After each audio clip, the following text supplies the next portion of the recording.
Hello, Ryan here, aka Mac, and welcome. The most recent monthly report dropped, and as usual, I will break down all of the need-to-know details. As always, a huge thank you to all of my patrons and channel members. Cannot do this without you guys, so thank you so much for the support. So if you don't know, the monthly report is kind of a month-by-month analysis or breakdown of all of the work that Cloud Imperium have done over the previous month for the persistent universe. It is full of development updates, so let us take a look at much of the work that went on for StarCitizen over the month of April. Now, with much focus being on Alpha 4.1.1, the AI content team worked on the comms that players can now receive from mission givers. The team also looked into more ways to convey the persistent universe's overarching stories, working on a new approach that they say will be an exciting new way to update players on storylines and events. Now, personally, I'm expecting this will be more likely news bulletins or broadcasts to many of the screens throughout the verse, like your MOBIGLASS and ship MFDs, just popping up as something new happens. That would be pretty cool, giving us the option to go and join in or support whatever is going on, or just keep up to date with what's happening. The team also continued to refine NPC behavior packs and prototype lines for design to incorporate into future mission events.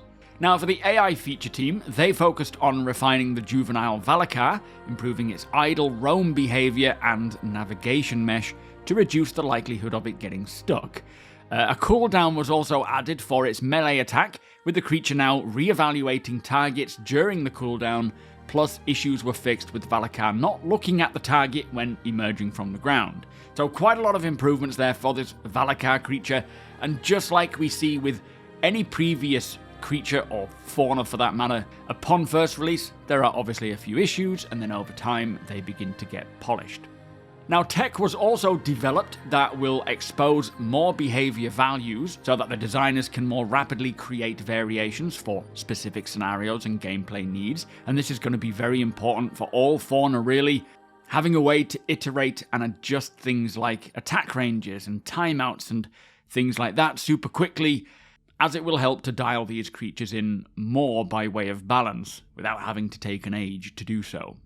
Now, for human combat AI, focus was on first reactions and escalations, resolving bugs with the new system, adding and refining new reaction wildlines, and implementing new methods for controlling which events NPCs respond to.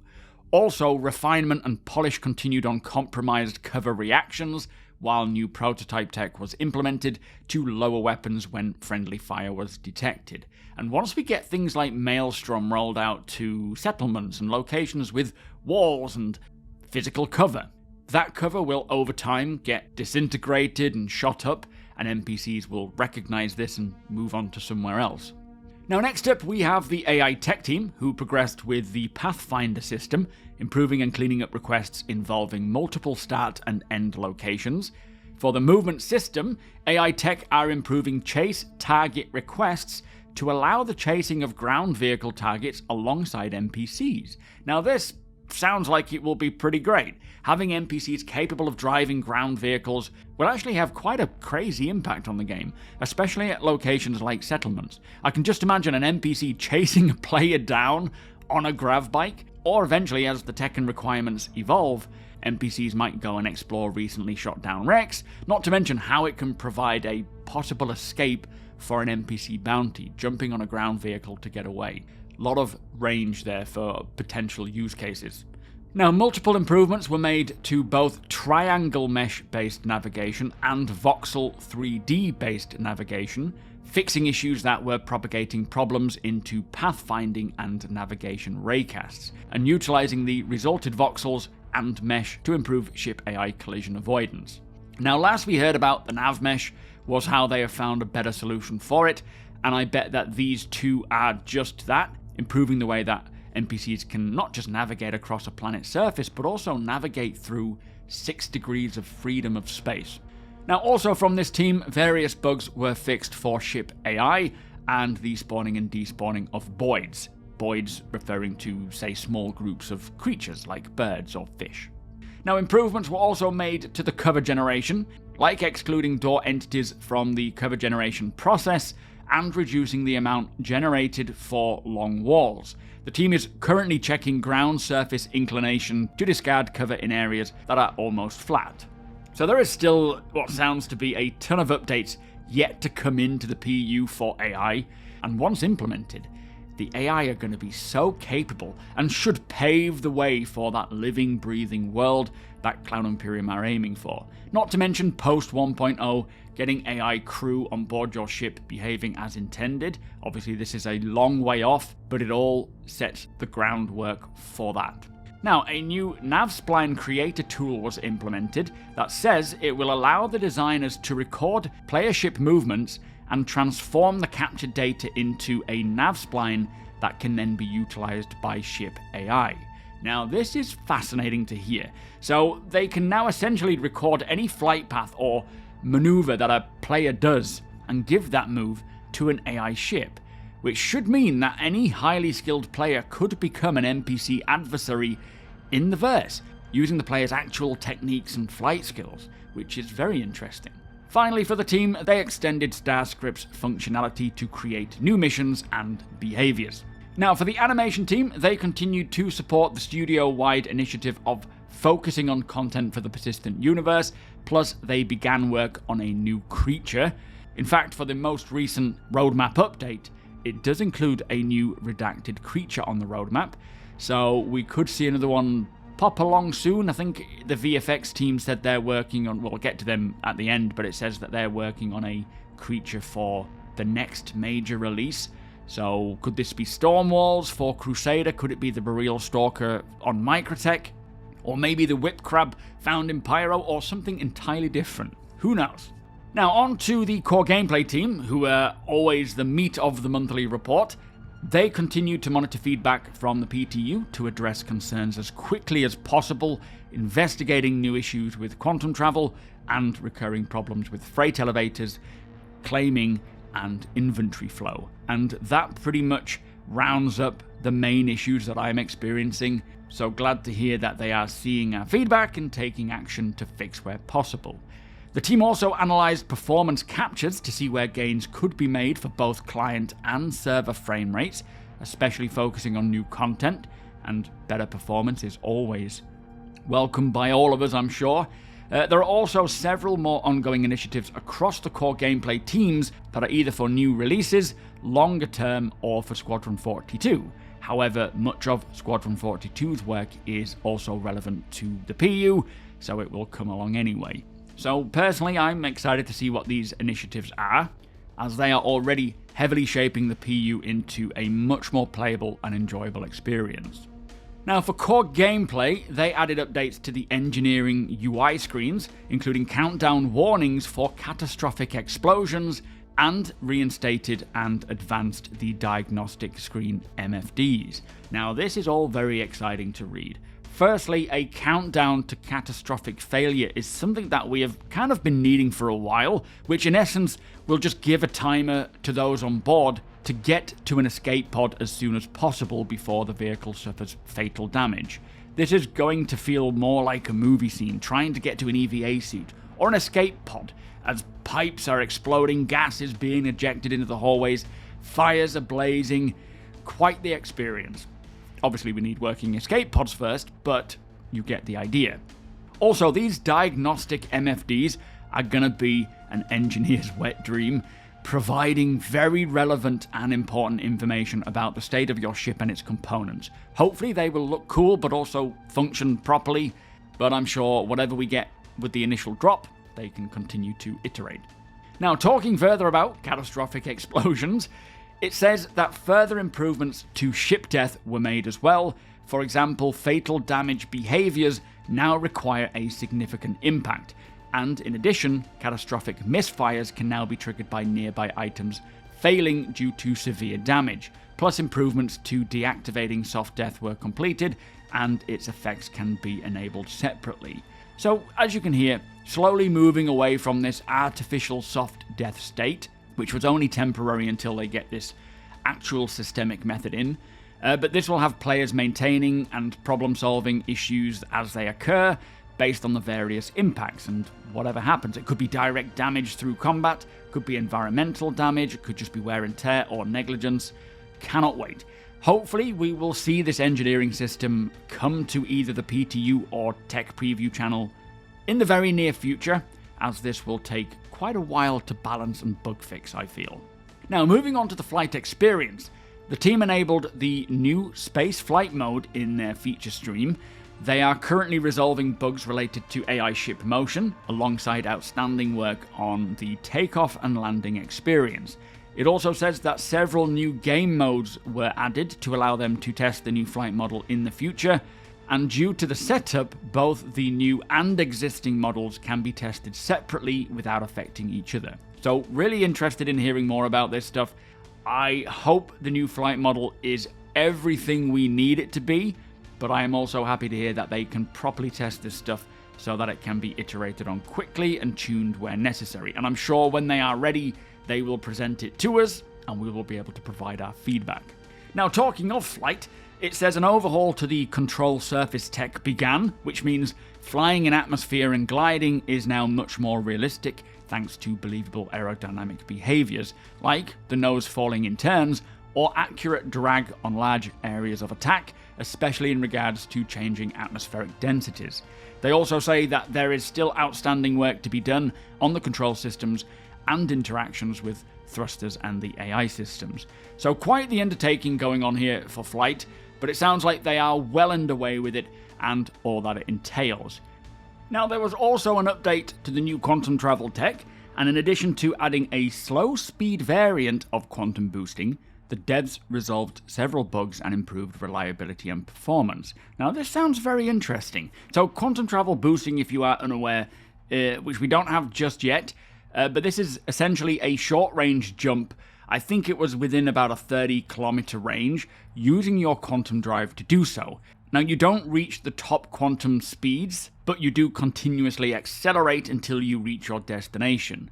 Also, you will need to keep your hands on your stick to keep your nose centered, but I have no idea what this slow speed variant of quantum boosting is exactly, or what it is to be used for, but I'm excited to find out. And hopefully we're not waiting too long for it to get implemented.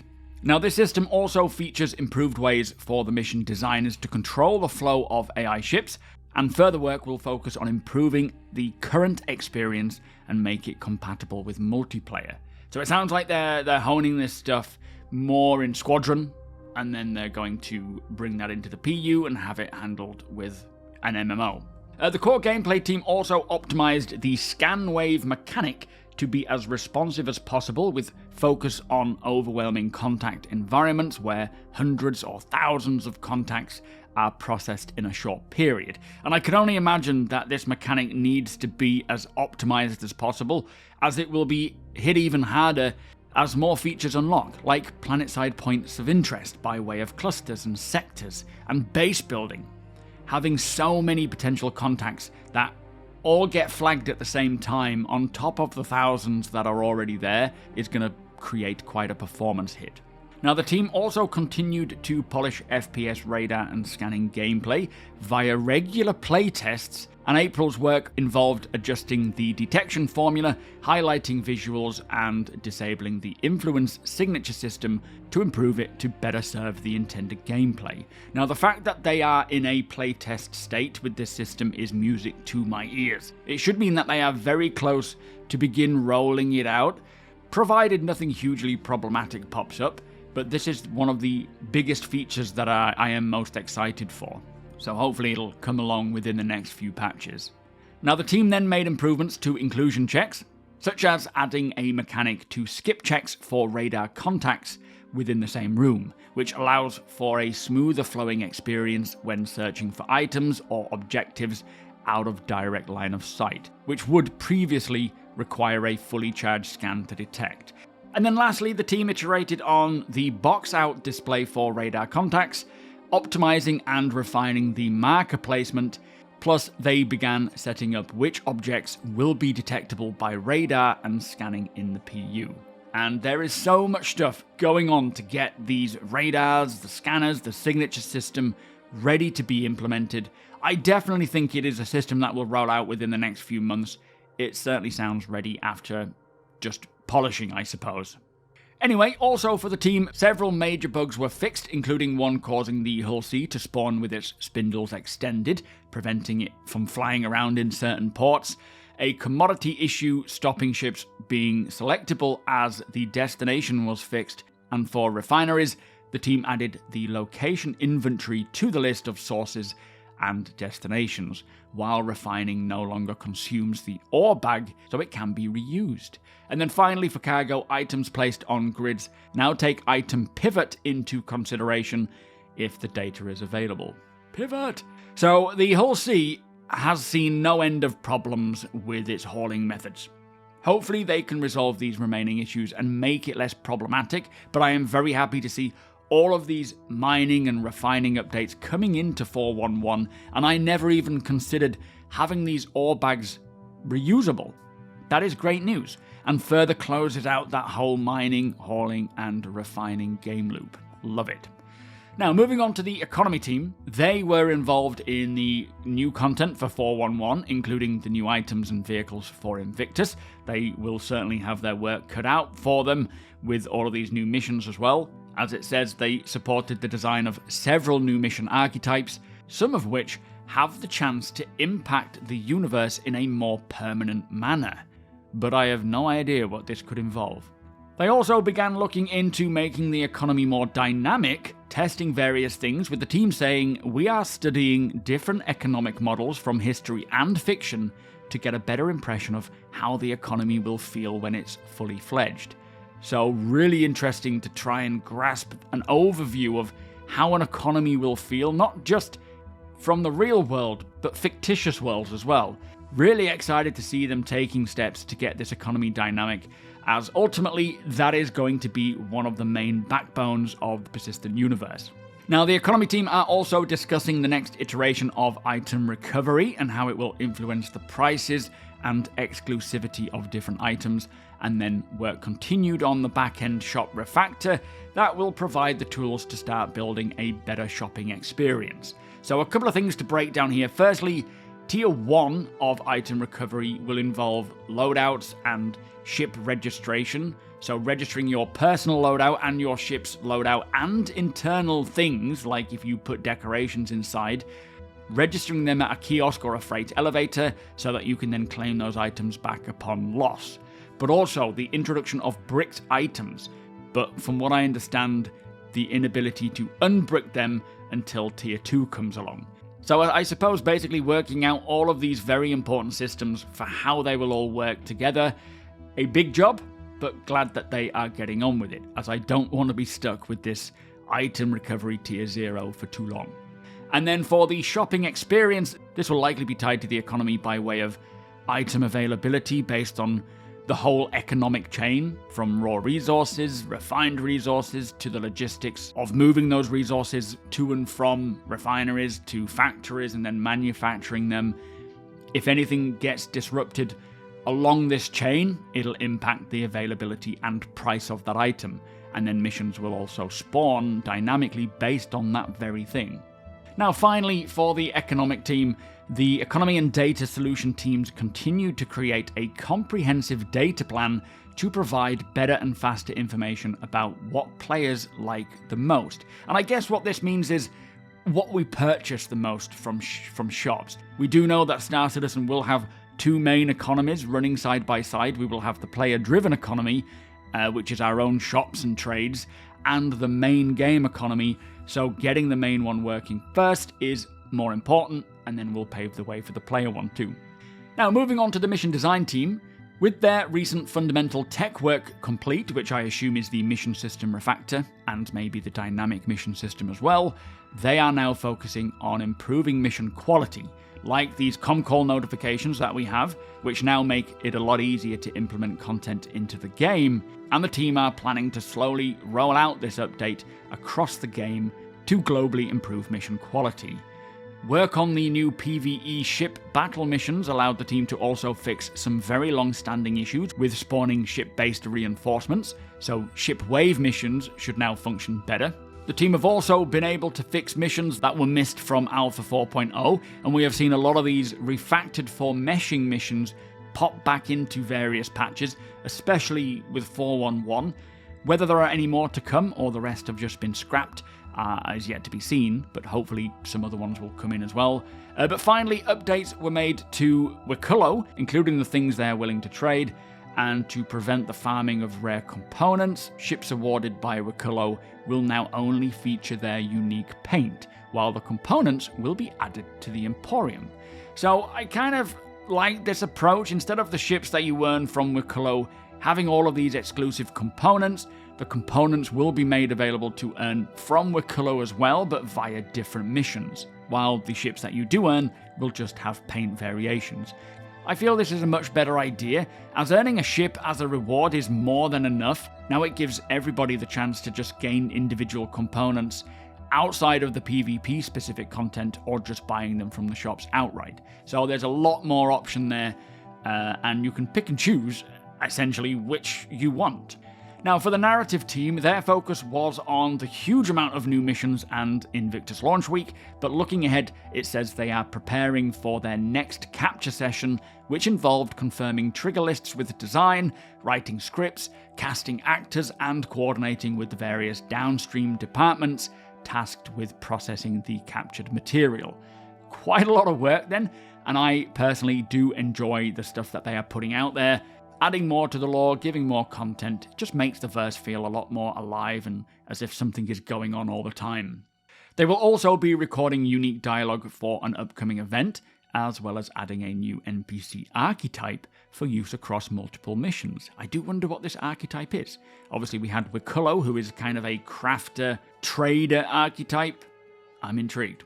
Now, the team also entered the polish phase on locations that will be arriving later this year, improving the narrative flow of an area and helping the branding team with the final signage pass to create a more immersive environment. Now, I do love getting new environments into the verse, even if they are not spots I will go to at first due to heavy traffic, for example. Having interesting locations and points of interest to visit for scavenging or living off-grid is always welcome by me, but this certainly could be more referring to things like the Intergalactic Aerospace Expo or other annual events. Talking of locations, work continued on 2 new location archetypes, guiding design and art with backstory elements to help drive the tone, as well as establishing story details. Plus, the team is now dedicating time to progressing their 2026 plan, including new story opportunities. Now, it really sounds like narrative are getting into a great flow of this kind of thing, which will be vital for fleshing out the 1.0 main story arc. That will give players the ability to gain citizenship outside of playing Squadron. But 2026 is also the year for Squadron's release, so narrative do have their work cut out for them. Now, moving on to the R&D team, various improvements were made to the lightning evaluation part of the Cloud and Atmosphere Ray March. As such, the energy faller function was generalized and an extra highlight was added to separate the center of bright lightning from much dimmer long-range impacts. For dynamic weather, the temporal stability of the CPU accessible weather map was improved, extra helpers for CPU weather queries were implemented, and robustness was improved when creating query contexts. Now, not a clue what any of that really means. All I hope is that we will see weather roll out soon. We do actually hear from Visual Effects. They mentioned something about a potential release for weather, so we will get to that in a second. Work also began on adding texture streaming support for volumetric cloud and ground fog rendering. Sun disk rendering behind sufficiently dense planetary clouds was improved and should result in softer transitions than before, and similarly, the sun disk behind gas clouds should occlude correctly again, and this fix corrects animated noise and blending that was observable when looking at dense cloud with the sun shining through. And it did look a little odd, like kind of weirdly outlining the sun or a planet, so hopefully it just looks a lot more natural. But continuing to improve not just the visuals of all the weather stuff, but optimizing it as well, as performance is very important for everybody. Now next up we have the UI team. They worked to implement unique UI styles for several upcoming vehicles, plus they supported upcoming events and created environmental UI to support the gameplay and storytelling. And then lastly, but not least, we have VFX or visual effects, who worked towards completing their tasks on vehicles and weapons for Invictus. Plus, pre-production VFX work began for an upcoming major release, including locations, creatures, and weather. And as it states there, an upcoming major release that will include new locations, new creatures, and weather. I'm not sure which patch this will be, but if I were to guess, my money would be on something like a 4.2, which would come at the end of June, maybe a 4.3 end of October. Hopefully it is 4.2, and we can get weather, new locations, new creatures in pretty sharpish. Man, I can't wait to see all of that. But there you have it. That was the latest monthly report. A great amount of very exciting work going on in the background with AI, weather, the economy, missions and engineering, scanning and radars, and the flight systems. It is hard to keep up with how much is happening.